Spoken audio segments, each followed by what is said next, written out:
Assalamualaikum warahmatullahi wabarakatuh. Alhamdulillahi wa kafa, wassalatu wassalamu ala sayyidil mustafa, amma ba'du. Sahabat-sahabatku, ayah dan bunda yang dirahmati Allah, bagaimana kabar Anda? Semoga senantiasa diberikan kekuatan dalam mendidik putra-putri kita menjadi generasi terbaik di masa depan. Saat ini memang banyak orang tua yang sedikit mengalami kesulitan di dalam menjalankan rutinitasnya. Karena bagaimanapun dengan penerapan pembatasan sosial berskala besar yang diterapkan oleh pemerintah, ada ruang-ruang di sekolah yang sekarang berpindah ke rumah. Ruang-ruang pembelajaran yang biasanya terjadi di sekolah dan kemudian saat ini berpindah ke rumah.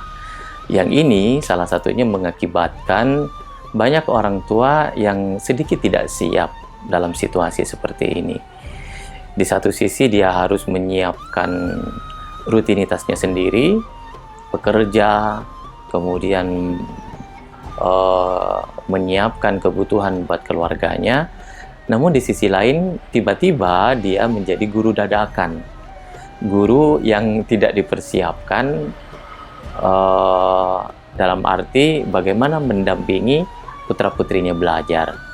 Dan akibatnya ada beberapa orang tua yang sedikit tidak siap dan mungkin sedikit stres karena bagaimana mengatur ritme kegiatannya dan juga mendampingi anak-anaknya.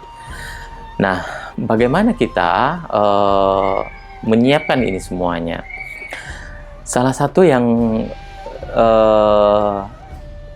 jalan keluar yang bisa kita tawarkan adalah pertama, mari kita sadari apa sebenarnya tujuan dari pendampingan yang kita berikan kepada anak dalam belajar ini.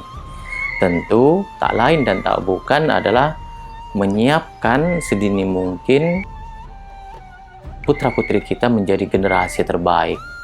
Nah, inilah sebenarnya yang harus dilihat oleh para orang tua, bahwa ketika orang tua hendak membantu mendampingi putra-putrinya adalah sebenarnya yang dia lakukan adalah menyiapkan generasi yang terbaik.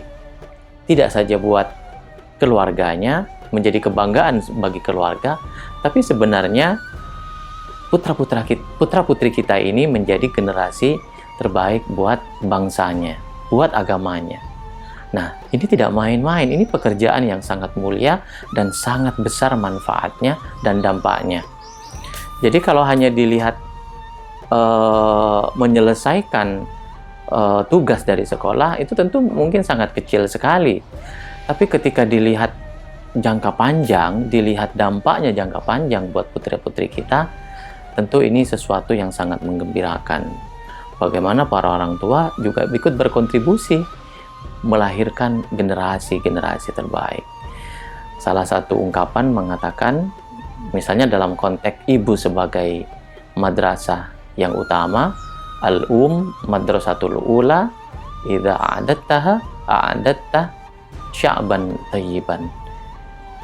Ketika dia menyiapkan anaknya dengan sebaik-baiknya, maka sebenarnya dia sedang menyiapkan generasi terbaik, lahirnya generasi terbaik.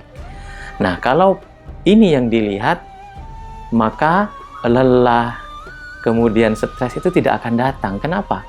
Karena sebenarnya orang tua sedang berkontribusi menyiapkan generasi yang optimal, generasi yang kompetitif di masa depan.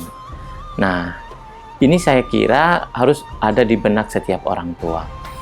Kemudian yang kedua, marilah kita mencoba berempati kepada putra-putri kita. Kita mencoba berada di posisinya. Nah, kalau kita mencoba berada di posisinya, maka kita akan tahu bagaimana perasaan anak. Karena sebenarnya yang stres itu bukan orang tua juga ya, tapi juga yang stres itu adalah anak. Kenapa? Karena dia waktu bermainnya dia itu tidak ada. Yang biasanya dia itu bertemu dengan teman-temannya juga sedikit minim. Nah, ini juga mengakibatkan anak sama dengan orang tua. Nah, anak bergantung kepada orang tuanya, melihat pada orang tuanya. Jadi oleh karena itu, ayah dan bunda ini jangan juga stres gitu. Kalau tempatnya dia itu, teladan dia itu juga stres, nah anak akhirnya bergantung kepada siapa. Nah ini penting, rasa empati ini ditanamkan bagi orang tua. Dan yang ketiga, yang tidak kalah pentingnya, cobalah untuk selalu happy di depan anak, bergembira. Lakukan strategi-strategi yang fun learning.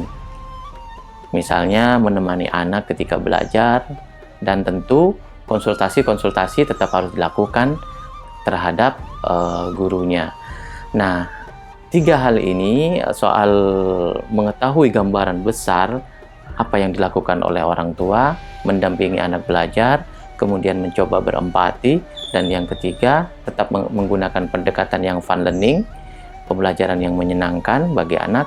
Ini menjadi tips mungkin atau sharing kita hari ini bagaimana mendampingi putra-putri kita di rumah sehingga akan lahir generasi-generasi yang lebih baik ke depannya. Itu saja mungkin yang bisa disampaikan, kurang lebihnya mohon maaf. Assalamualaikum warahmatullahi wabarakatuh.